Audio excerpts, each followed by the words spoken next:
Hi everyone, it's Laura here, and today I have a little bit of a different video for you guys because I will be coloring this little image here by Art Impression and scrapbook.com real time. I actually recorded the voiceover as I was coloring the image, but it didn't turn out great, so I'm doing a voiceover and I will take you step by step through the creation of this card.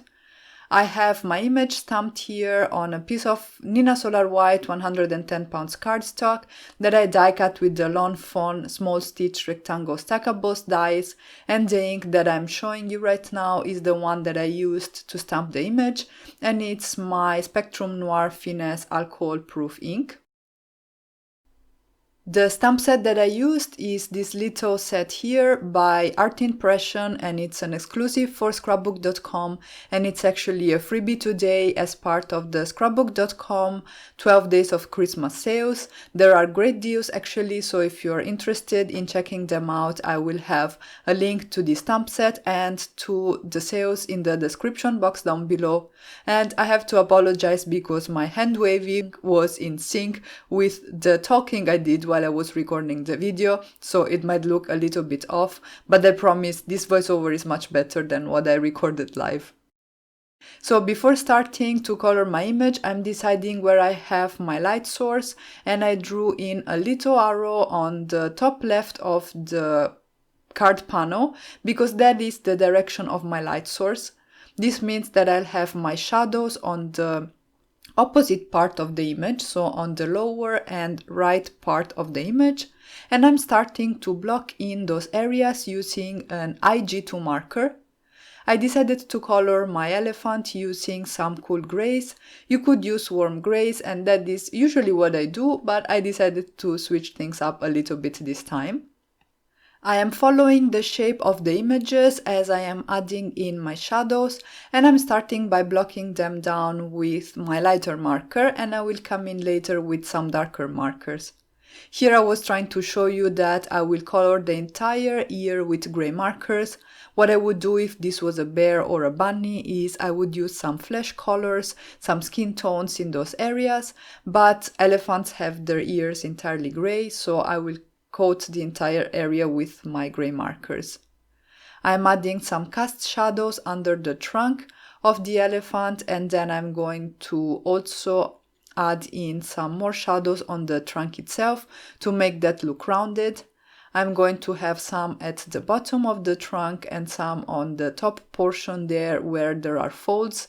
And I'm sorry that you are not able to see what I'm doing right now, but because the areas are so small, I had to go in with my marker sort of straight on the paper, which means I basically hide what I'm doing with the coloring, but you'll be able to see the areas that I colored as I progress with the coloring today. I added more shading to the hands on the bottom and right portions of the image, and then I moved on and started adding some more shading to the legs. Again, adding my marker to the right portion of the image, and then a little bit of a cast shadow under the jumper as well as under the knee because that's protruding. And that little curved line that's drawn in by the artist is meant to indicate that. Next, I moved on and started using my darkest marker. I picked my IG6 marker, and at this stage I wasn't exactly sure that that was going to be my darkest shade.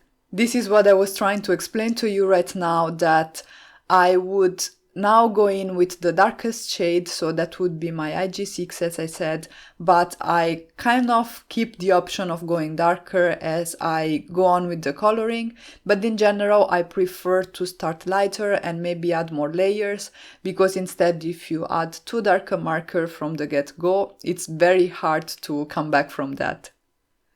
All I'm doing right now is going over those same areas with my IG6 marker. I am just coding the areas that I have blocked in, so all the thinking is done, and now it's just about filling in those areas. Obviously, if you do realize that you could have shaded something in a little bit of a different way, this is your chance to switch things around, but at this stage you should have your shadows blocked in already.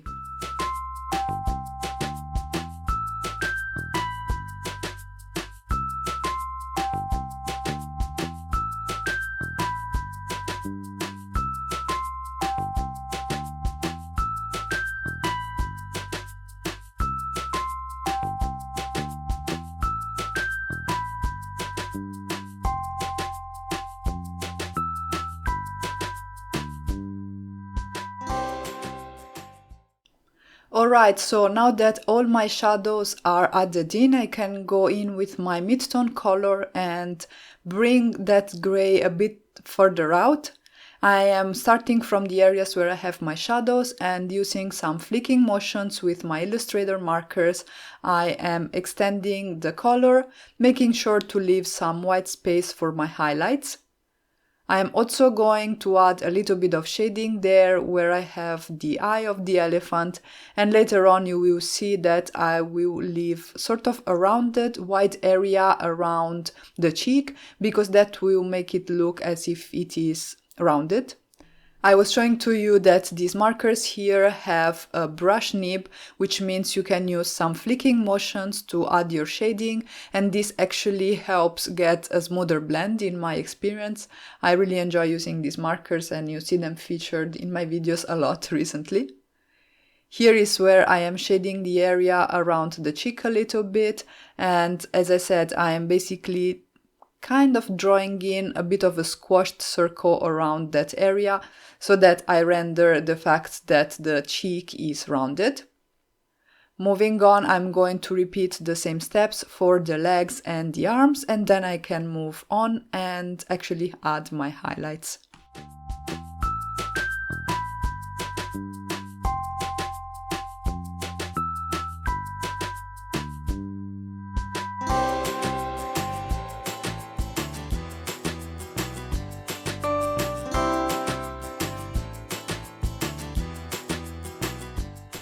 For the lighter areas of my image, I'm going to use my IG2 marker, and I'm going to use it to blend out also the markers that I already put down on my paper.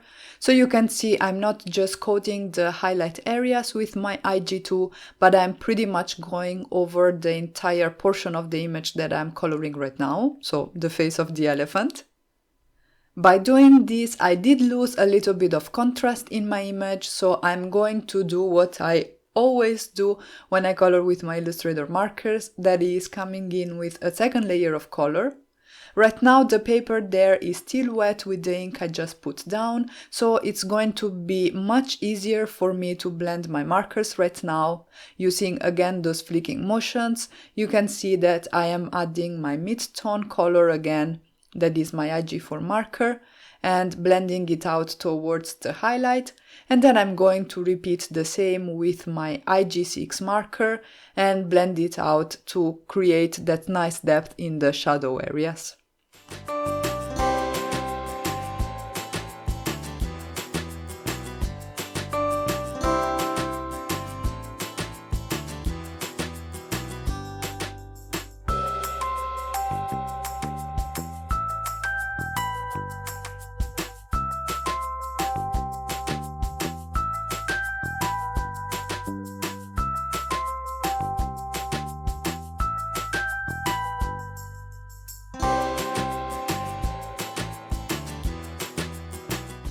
In order to smoothen out the shadows a little bit more, I'm coming in with a last layer with my IG4 marker and flicking the color from the shadow areas towards the highlights so that I get a nice gradient there. And then at this point I can move on and repeat the same process on the arms and the legs of the elephant. When I add my second layers, what I usually do is I work in sections because I want to take advantage of that moisture that I'm adding to the paper. So right now the legs are still wet from the ink that I put down with my IG2 marker. So when I'm going in with my IG4, those two markers will blend much more smoothly than if I had the paper dry. So this is the reason why I go section by section rather than adding all my IG4, then all my IG2, and then starting over again on the entire image. I hope this makes sense.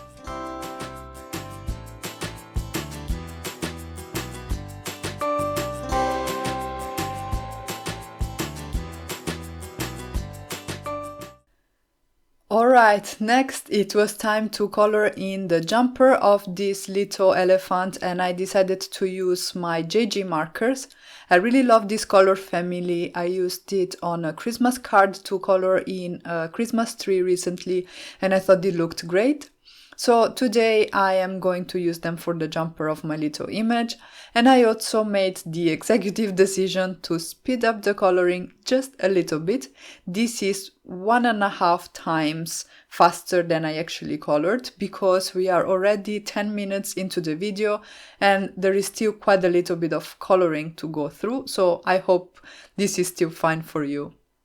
Here I started adding my shadows with my lighter shade, so the JG1, and again having everything consistent with that light source coming from the top left of the screen. So I have some cast shadows under the elephant's arms. The arm that's in the back is also going to be lighter, and the portions that are on the left and lower portion of the jumper are going to be the darkest. I blocked in the shadows with my GJ1 marker as a first step, and then I went over those same areas with my JG3 and then blended everything out with JG2 and then JG1. At this point I realized that there wasn't enough contrast and depth in my image, so I decided to use JG5 for my shadows, so I'm adding a second layer of that. I'm going to blend that out with JG3, and then lastly I'm going to just skip JG2 and go directly with JG1 to blend everything towards the highlight.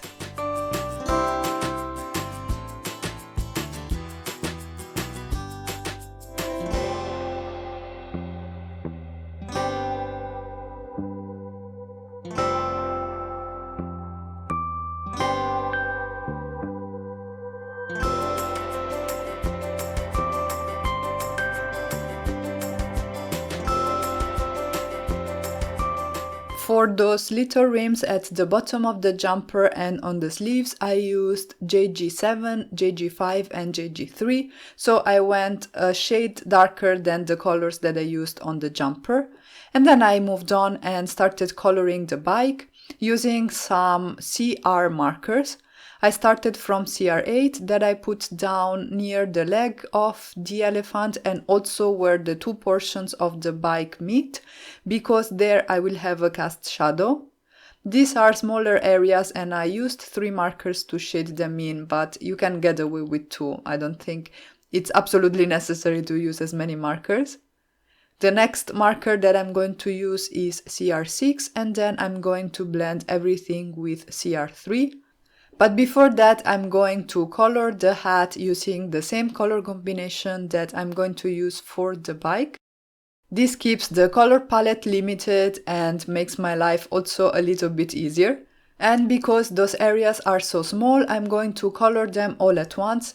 So you can see I put down my CR8 everywhere. Now I moved on to CR6 and then to CR1. Sorry, I said CR3 before, but it's actually CR1. So you can see, while for larger areas I prefer to work in sections like I did for the elephant, for some smaller areas like these ones you can get away with using one color everywhere, then moving on to the next color, because the blending is much easier on smaller images or smaller portions of images like these ones. For the inside of the hat and for the flap, I'm not sure exactly what the name is, I'm going to go for a darker shade of color, and here what I'm showing to you is that because I have the light coming from the top left of the screen, the hat will basically cast a shadow on the inside portion of the hat, and you will have the shading inverted. So the darker areas are the ones that are closer to your light source in this case, and here I'm talking about that oval that is the inner part of the hat, and the lighter portions there will be the ones on the opposite side. The color that I used for my darker shadows was DR6, and then I blended that out with CR8, and then I'm going to use CR3 here. This time it's CR3 for real. Again, trying to blend my colors together so that I get a nice and smooth transition.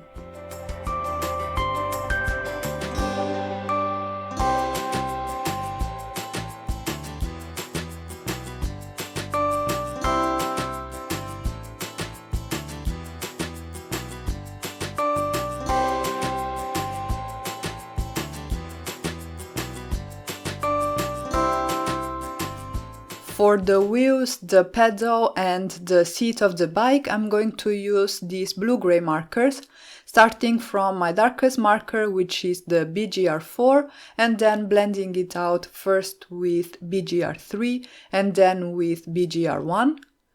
I still have that very faint arrow that you probably cannot see, and I'll try to draw something on screen if I manage, that guides me with the placement of my shadows.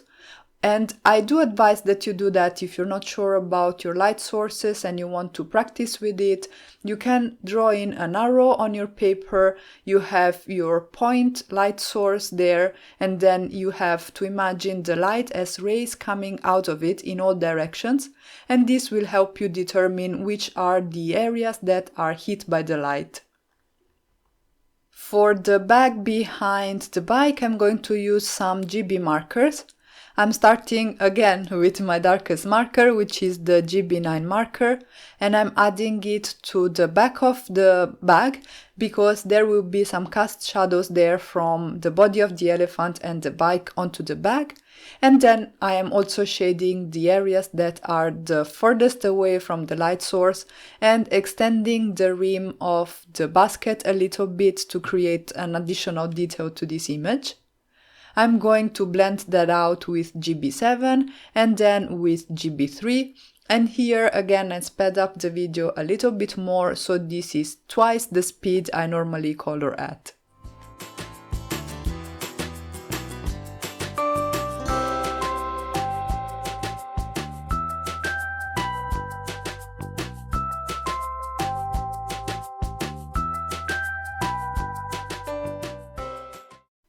The last part of the images that I needed to color were the leaves, and for those I used DG4, CG3 and CG1.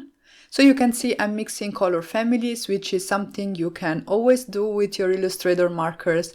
Here I'm mixing different greens together, so it's a pretty safe bet. But if you mix, for example, blues with another color family, always keep in mind your color theory so that you don't get muddy colors when you don't want them. The coloring here is pretty easy. I just shaded the center of the leaves basically, and then I blended everything towards the highlights. And then I had to create some ground for my image. I decided to create a grassy field, so I'm going to add basically the individual glass blades with my markers, and I'm using flicking motions, which means I'm using my marker straight onto the paper, so almost vertical onto the paper. I'm starting with a light pressure, but as I move my stroke upwards, I reduce the pressure so that I get this kind of blade type of look, so this brush stroke effect with my marker. I'm going to fill the area that's right under the elephant, but I'm not bothering with the whole panel because you want to focus your energies on coloring the relevant bits. For this little image, the focus is clearly on the elephant, so I'm going to add some grass under it, but as you can see, I'm not going to add the grass under the leaves, for example, because that's sort of an accessory part of the image, and that is also why I spent less time on coloring that part. I added fewer layers and I didn't add as much detail. I went in with a second layer with my CG3 marker, and I did not extend the marker towards the entire area. I have a few darker blades here and there, but where I am focusing the darker ones is where I want my shadow to be, so under the elephant, because it is casting a shadow on the grass under it. And then I went in and did the same thing with my darkest marker, which is the DG4 marker, restricting that area even more.